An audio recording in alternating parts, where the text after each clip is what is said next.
अस्सलामु अलैकुम वरहमतुल्लाहि वबरकातुहू। अज़ीज़ दोस्तों, माँ बहनों, आज की इस वीडियो में मैं आपको कुरानी वजीफ़ा बताने वाला हूँ।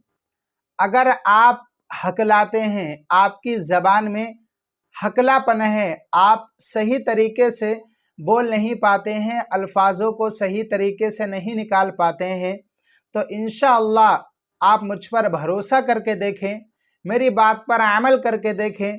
आपको सिर्फ पूरे दिन में 21 बार इसको पढ़ना है और कोई सूरत, कोई बड़ी सूरत नहीं है, सिर्फ एक छोटी सी आयत है 16वें पारे की, कुरान शरीफ के अंदर मौजूद है। और मैं कोई ऐसी वैसी बात नहीं बता रहा हूँ। अल्हम्दुलिल्लाह हम सब कुरान पर भरोसा करते हैं। तो इंशाअल्लाह अगर आपने मेरे बताए हुए तरीके पर अमल कर लिया, और जो तरीका मैं आपको बताने वाला हूँ, एक कंकरी, आपको पाक कंकरी लेना है छोटी सी, लेकिन आपको कैसे क्या करना है आप इसका सही तरीका जान लें। इंशाअल्लाह मैं पूरे यकीन के साथ कहता हूँ 11 दिन के अंदर अंदर आपको फ़ायदा देखने को मिलेगा।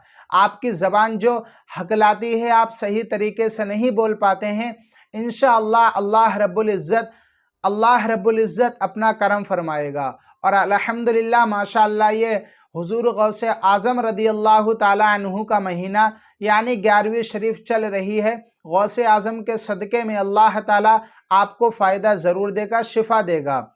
तो अब मैं आपको तरीका बताता हूँ, आपको कौन सी आयत पढ़ना है, कैसे पढ़ना है, ये तरीका जान लें।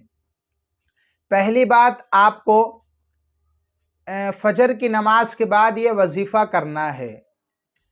फजर की नमाज पढ़कर आप फारिग हो जाएं, या फिर आप मस्जिद के अंदर कर सकते हैं, लेकिन अगर आप अपने घर पर करना चाहते हैं तो एक पाक जगह पर बैठ जाएं, मुसल्ला बिछा लें जो नमाज के लिए बिछाते हैं, या फिर कोई पाक जगह है, या फिर आप अपने बिस्तर पर बैठ जाएं अगर वो पाक हैं।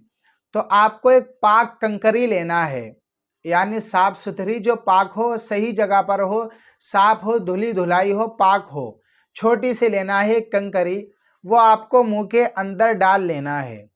फिर उसके बाद आपको 21 मरतबा इस आयत को पढ़ना है। वह आयत कौन सी है मैं आपको बता देता हूँ, और साथ में ये भी बताता हूँ, ये कुरान शरीफ के 16वें पारे में है।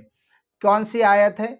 बिस्मिल्लाहिर्रहमानिर्रहीम, रब्बिश्रह ली सदरी वयस्सिर ली अमरी वहलुल उक़दतम मिन लिसानी यफ़क़हू क़ौली। यह है 16वें पारे की आयत है। रब्बिश्रह ली सदरी वयस्सिर ली अमरी वहलुल उक़दतम मिन लिसानी यफ़क़हू क़ौली। ये आपको 21 मरतबा पढ़ना है। इंशाअल्लाह आप ये वजीफ़ा सिर्फ 11 दिन करके देखें, मैं आपको भरोसा दिलवाता हूँ, आपको फ़ायदा इन 11 दिन के दरमियान में ही मिलेगा। गौसे आज़म रदियल्लाहु ताला अन्हु का सदका दें, अल्लाह ताला से दुआ मांगे, मौला ये मैंने वजीफ़ा पढ़ा है, कुरान की आयत पढ़ी है, इसकी बरकत से मुझे सही कर दे, मेरी ज़बान में जो हकलापन है उसे दूर फरमा दे। इंशाअल्लाह मैं पूरा यकीन दिलवाता हूँ आपको फ़ायदा होगा। एक बात और आपसे अर्ज़ करना चाहता हूँ कि आज के ज़माने में जिन्हें कितने लोग ऐसे हैं जो ये कह देते हैं कि वजीफ़ा नापाकी की हालत में कर सकते हैं। अल्लाह अकबर। बड़ा अफसोस होता है, कुरान हमारे उस्ताद ने हमें समझाया है, बताया है कि कुरान नापाकी की हालत में, यानी बिना वज़ू के, अगर आपका वज़ू नहीं है तो कुरान को छू नहीं सकते, हराम है छूना। तो लोग कह देते हैं कि कुरानी वजीफ़ा सूरह रहमान, सूरह फातिहा, सूरह मुज़म्मिल, सूरह मुदस्सिर, सूरह नबा, सूरह मोहम्मद, यानी कोई सा भी वो वजीफ़ा बताएं तो थंबनेल पर लिखा होता है कि नापाकी की हालत में भी कर सकते हैं। अल्लाह अकबर। बड़ा अफसोस होता है ये जानकर, मैं दिल से कह रहा हूँ, और बहुत ही दिल दुखता है कि लोगों को क्या हो गया है।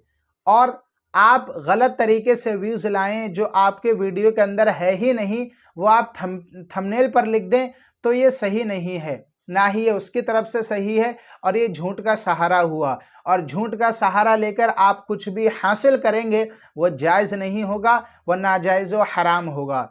अगर मेरी बात आपको बुरी लगती हो तो आप मुझे दिल से माफ़ अता फ़रमाएँ। मेरे उस्ताद अल्हम्दुलिल्लाह मुफ्ती हैं, माशाअल्लाह खलीफाए ताज शरिया हैं, तो उन्होंने मुझे समझाया, बेटा अपने चैनल पर कभी भी कोई नाजायज़ चीज़ नहीं डालना, ना ही शरीयत के ख़िलाफ़ कोई चीज़ डालना। तो अल्हम्दुलिल्लाह मैं आप सभी को अच्छी बातें और सही बातें बताता हूँ जो आपके काम आएँ। तो ये वजीफ़ा मैंने ख़ुद किताब के अंदर पढ़ा है, ना ही कोई किसी की सुनी सुनाई बातों पर ध्यान देता हूँ। अल्हम्दुलिल्लाह ख़ुद अपने आँखों से पढ़ा है किताब के अंदर, तो और ये मुअतबर किताब है, तो आप इस वजीफ़े को करके देखें। इंशाअल्लाह मैं पूरा यकीन दिलवाता हूँ आपको फ़ायदा होगा, इंशाअल्लाह ज़रूर होगा। चलिए अब मैं आपको अल्लाह रब्बुल इज़्ज़त की बारगाह में दुआ करते हैं। आप सब एक मरतबा कमेंट बॉक्स में आमीन ज़रूर लिख दें। अगर अल्लाह ताला ने किसी एक के भी आमीन को कबूल कर लिया तो इंशाअल्लाह हम सबका बेड़ा पार हो जाएगा। अल्लाह रब्बुल इज़्ज़त की बारगाह में दुआ है, मौला हमारी तमाम परेशानियों को दूर अता फ़रमा, हमारी तमाम मुश्किलात को आसान फ़रमा। मौला हमारे कारोबार में, दुकान में, मकान में बेशुमार बरकतें और रहमतें अता फ़रमा। मौला हुज़ूर गौसे आज़म रदियल्लाहु ताला अन्हु के सदक़े में, मौला 11वें शरीफ के महीने के सदक़े में जो बे औलाद हैं, मौला उन्हें नेक साले औलाद अता फ़रमा। आमीन या रब्बल आलमीन। प्यारे दोस्तों, आप मोहब्बत के साथ आमीन ज़रूर लिखें। अगर आपको कोई बात पूछना हो, कोई आपका सवाल हो तो आप कमेंट के ज़रिए पूछ सकते हैं, इंशाअल्लाह मैं आपको जवाब दूंगा। चलिए मेरे प्यारे दोस्तों, मिलते हैं नेक्स्ट वीडियो में। अगर आप सबको वीडियो पसंद आई हो तो आप वीडियो को एक लाइक कर सकते हैं, चैनल को भी सब्सक्राइब कर सकते हैं।